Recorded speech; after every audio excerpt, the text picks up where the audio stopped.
आत्मदेव नाम के एक ब्राह्मण पंडित जी महाराज वहाँ रहते हैं। उसी नगर में उनकी पत्नी का नाम है धुंधली। पंडित जी तो बड़े ही परिमित भाषी हैं, त्रिकाल संध्या करने वाले हैं, अत्यंत ही धार्मिक प्रवृत्ति वाले हैं, लेकिन अनेक जन्मों का जुड़ा हुआ संयोग रहता है। सुख दुख कोई अभी खाओ अभी पेट भर जाए ऐसा नहीं होता है। अन्न जैसा नहीं है कि अभी थाली भर पाया पेट भर गया, अब नहीं चाहिए। तुरंत संतुष्टि नहीं होती है। अनंत जन्म के पाप पुण्य एकत्रित रहते हैं, उसके अनुसार दुख सुख व्यक्ति को मिलता रहता है। न जाने किस जन्म का पाप है। श्री आत्मदेव जी महाराज जी के घर में संतान नहीं, उनकी पत्नी के बेटी बेटा कोई नहीं थे। श्री आत्मदेव जी बड़े दुखी रहते थे। घर में एक गाय थी, वो भी बांझ है। तुलसी का पौधा लगाते हैं, वह भी सूख जाता है। कोई ना वृक्ष उनके लगाने से पालित पोषित होता है, ना गाय के बच्चे हैं और ना ही उनके घर में कोई संतान है। इस संसार में कोई किसी का कुछ बहुत हित कर देने वाला नहीं है। अपना कर्म अच्छा है तो सब हित ऐसी हैं, अपना कर्म बिगड़ गया तो कोई भी किसी का होता नहीं। धीरे धीरे पड़ोसी लोग आने लगे, कहने लगे, पंडित जी मैंने सुना है कि कोई बहुत बड़ा पापी होता है, उसके पुत्र नहीं होते। शायद हो सकता है ऐसा ही आपसे किसी जन्म में बन गया हो पाप कि आपकी संतान नहीं है। आपके घर में गाय है, बछड़ा नहीं देती। आपके द्वारा लगाया हुआ वृक्ष सूख जाता है। शायद आपसे ऐसा किसी जन्म में पाप बन गया हो कि ऐसा संयोग आपके साथ बना हुआ है। पंडित जी बहुत दुखी हुए और घर छोड़ करके रात्रि में ही निकल गए। जाकर वन में अकेले बैठे बैठे रो रहे थे। वहीं एक सन्यासी जी महाराज भजन संध्या करते हुए और भगवान का गुणगान करते हुए विचरण कर रहे थे। भेंट भई। उन्होंने ब्राह्मण का मुख मलिन देख करके पूछा, कथम रोदसी विप्रत्वम काते चिंतावलीयसी बदत्वम सत्वरम मह्यम रत्य दुःखस्य कारणम। हे ब्राह्मण, तुम क्यों रोते हो? तुमको कौन सी चिंता ने पकड़ रखा है? अपने दुख का कारण बताओ। श्री आत्मदेव जी ने सारा वृत्तांत कह सुनाया। मैं संतानहीन हूँ, मेरे घर में पुत्र नहीं है, इसलिए मुझे अपमानित होना पड़ता है जगह जगह पर। आप कृपा करें महाराज कि मेरे पुत्र हो। श्री सन्यासी जी ने समझाया, मुंचा जानम प्रजारूपम बलिष्ठा कर्मणो गति विवेकम सुसमासाद्य तज संसार वासना। पुत्र की कामना आपके मन में एक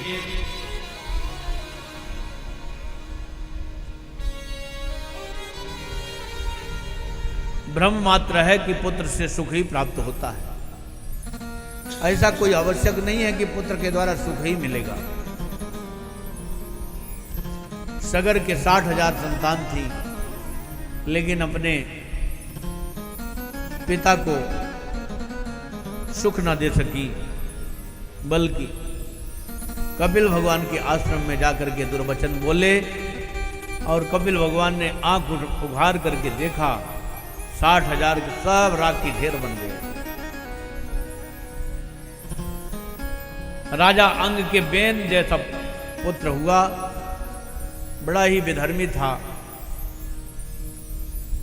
यज्ञ में अनुष्ठान में ब्राह्मणों को परेशान करना, देवताओं के विपरीत चलना,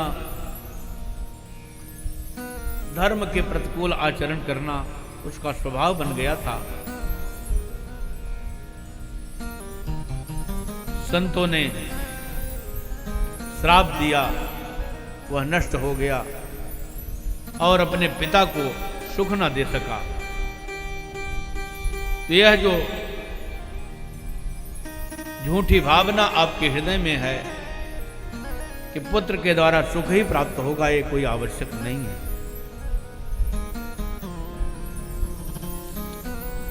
ऐसा सुनते ही आत्मदेव जी ने कहा, महाराज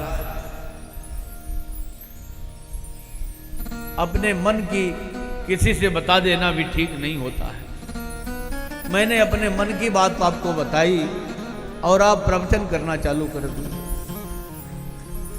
हमको उपदेश नहीं सुनना है, हमें तो पुत्र चाहिए।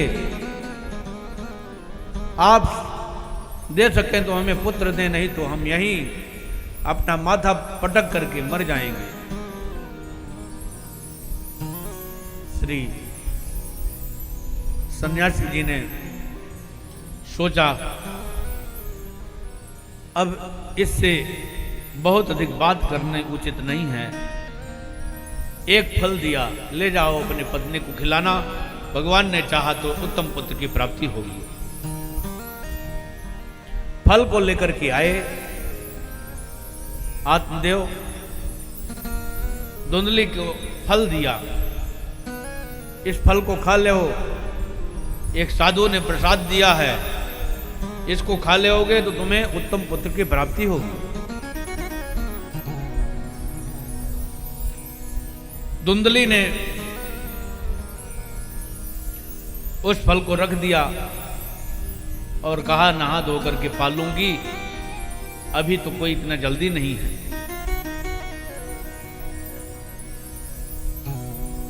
मन में विचार करने लगी, फल भक्षेण गर्भस्यात् गर्भेणोदर वृद्धिता फल भक्षम ततो शक्ति स्वकार्यम गृह कार्यम कथम भवेत्।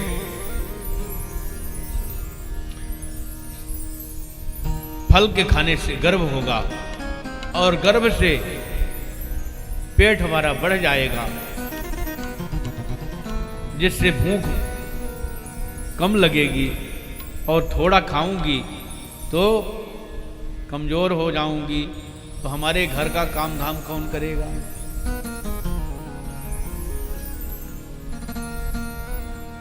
लालने पालने दुखम ऋतुतायास्य वर्धते बंध्या वा विधवा नारी सुखिनी चेति में मति।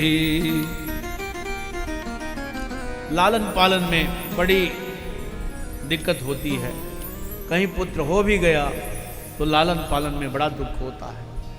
मेरे विचार से तो बंध्या अथवा विधवा नारी ही अच्छी है, काम करते करते परेशान हो जाओ।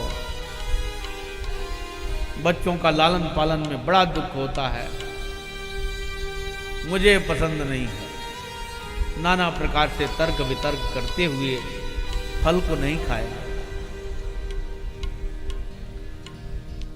मन में विचार करती है, कहीं हमारे घर में चोर घुसे तो सब चुरा कर चले जाएंगे, मैं उन्हें पकड़ नहीं पाऊंगी। कहीं घर में आग लगी तो सब बाहर हो जाएंगे, मैं यहीं जल जल करके मर जाऊंगी। नाना प्रकार से तर्क वितर्क करके फल को नहीं खाया। उसी समय उसकी बहन आ गई और बहन ने कहा, क्या चिंता में पड़ी है बहन। सारा वृत्तांत बताया, हमारे पति ने फल दिया है, वो कहते हैं कि पुत्र की प्राप्ति होगी।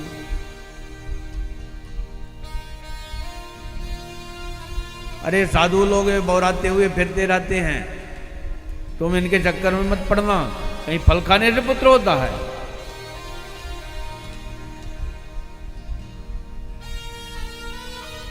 श्री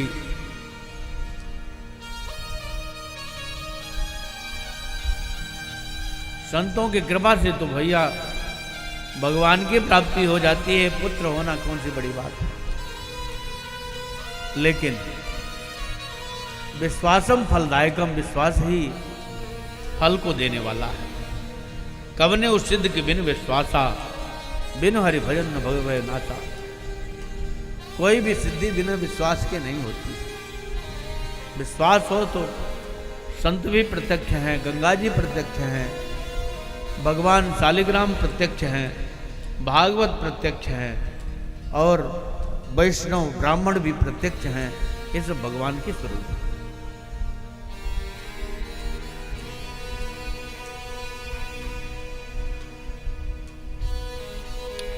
श्री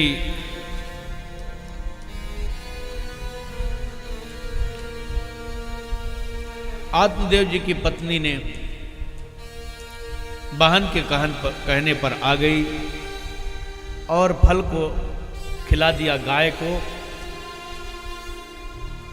उसने कहा मेरे पुत्र होगा तो मैं ले आकर के तुम्हें दे दूंगी, चिंता मत करो, अब की बार जो पुत्र होगा तुम्हारा। और ऐसा कह करके चली गई। इधर 9 महीने में उसके पुत्र हुआ, ले आकर के अपने वाहन धुंधली को प्रदान कर दिया। धुंधली ने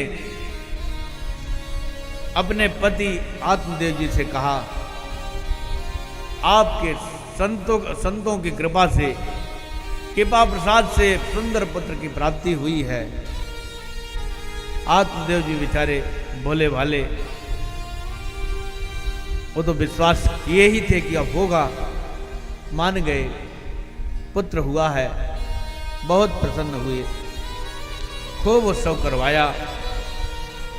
ठीक 3 महीने बाद जिस गाय को फल दिया था उसके भी एक बछड़ा हुआ, एक पुत्र हुआ, जिसका कान केवल बछड़े के कान के समान था, गाय के कान के समान था, और जितना अंग था वो सब मनुष्य की आकृति का था।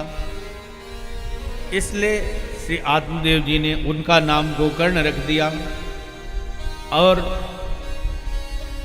अपने पुत्र का नाम रखना चालू किया कि इसका भी नाम रख दूं। धुंधली ने कहा 9 महीने तक मैंने ढोया और आप कह रहे हैं कि मैं नाम रखूंगा। मेरा नाम धुंधली, इसलिए मेरे पुत्र का नाम धुंधकारी होगा। धुंधली और धुंधकाली प्रेम से रहने लग गए। यत कालेन तौ जातो तनया तरुणो भुवौ गोकर्ण पंडितो ज्ञानी धुंधकारी महाखलः।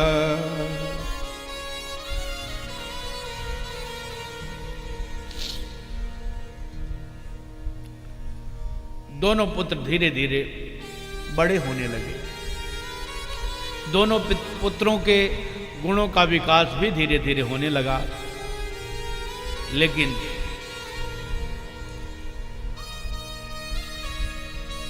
गोकर्ण है उसके गुण का विकास हुआ। पढ़ाई लिखाई में उसका बड़ा मन लगता है, मंदिरों में दंडवत करता है, माता पिता की सेवा में मन लगाता है, पढ़ाई में मन लगाता है, विद्वान ब्राह्मणों का साथ करता है और धीरे धीरे महान ज्ञानी हो गया, भक्त हो गया, भगवान की सेवा करने वाला हो गया। और धुंधकारी के भी गुण का विकास हुआ, लेकिन कौन से गुण का? अवगुण का विकास हुआ। अवगुण का विकास हुआ, वह धीरे धीरे मनचलों के साथ में बैठने लगा, बीड़ी पीने लगा, तमाकुल खाने लगा, पुड़िया खाने लगा, सिगरेट पीने लगा, गांजा पीने लगा, शराब पीने लगा, मनचलो चले व्यक्तियों के सब साथ बैठ बैठ करके वैश्यावाज हो गया। शराब की बाटलें जहाँ तहाँ पड़ी रहती हैं, मांस के टुकड़े पड़े रहते हैं घर में। एक बार श्री आत्मदेव जी ने बैठा करके समझाया, बेटा मेरे मंदिर जैसे भवन को, स्वर्ग जैसा स्थान जो है, जहां भगवान की पूजा कीर्तन भजन सत्संग होता था, इसको तुमने वैश्यालय बना दिया। यहां तुम मदिरा पीते हो, नरक बना दिया है। तुम इस प्रवृत्ति को छोड़ो। लेकिन उसने डांट लगाई है। रात भर बेचारे रोते हुए जाकर एक किनारे बैठे हुए थे। श्री गोकर्ण जी ने रात्रि में जाकर के पंडित जी को समझाया है, पिताजी आप चिंता क्यों करते हैं, क्यों रो रहे हैं? आपको तो कोई कमी नहीं है। कमी पुत्र की थी तो पुत्र भी हो गया,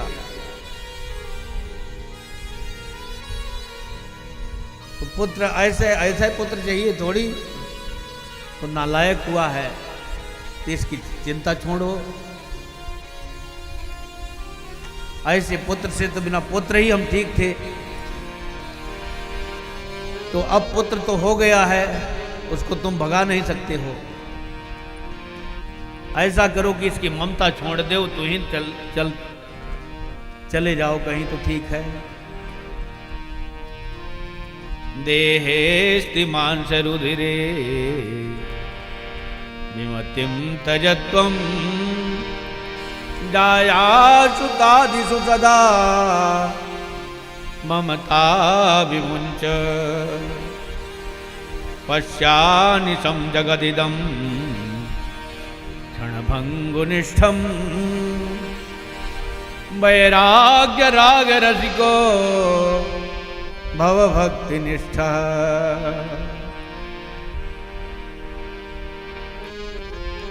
पिताजी मैं तो एक ही बात कहता हूं,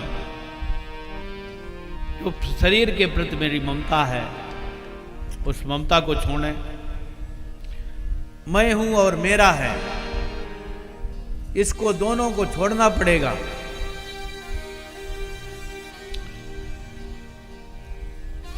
हम जो हैं सब भगवान की कृपा से हैं, और मेरे जो हैं वो भी भगवान की कृपा से। भगवान कृपा न करें तो हम भी अच्छे से नहीं रह सकते और हमारे भी बिगड़ जाएंगे। इसलिए जाया श्रुता दिश्रुता ममता विमुंच। जाया मने स्त्री, स्त्री पुत्र इत्यादि से ममता को हटाओ और इस संसार को क्षणभंगुर समझो।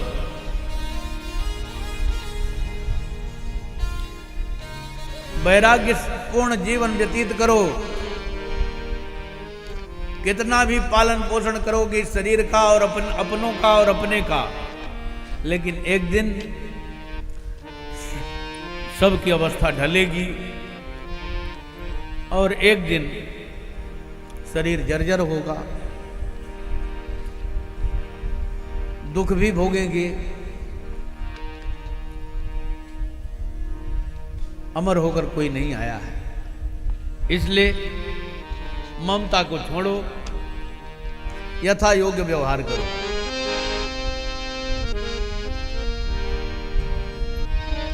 वैराग्य पूर्ण जीवन जी करके भव भक्ति निष्ठ रसिकों का साथ करो और भक्ति निष्ठ हो जाओ। भक्ति नहीं छोड़ना है, किसी भी कीमत पर भजन को नहीं छोड़ना है। ऐसी निष्ठा धारण करो हृदय में।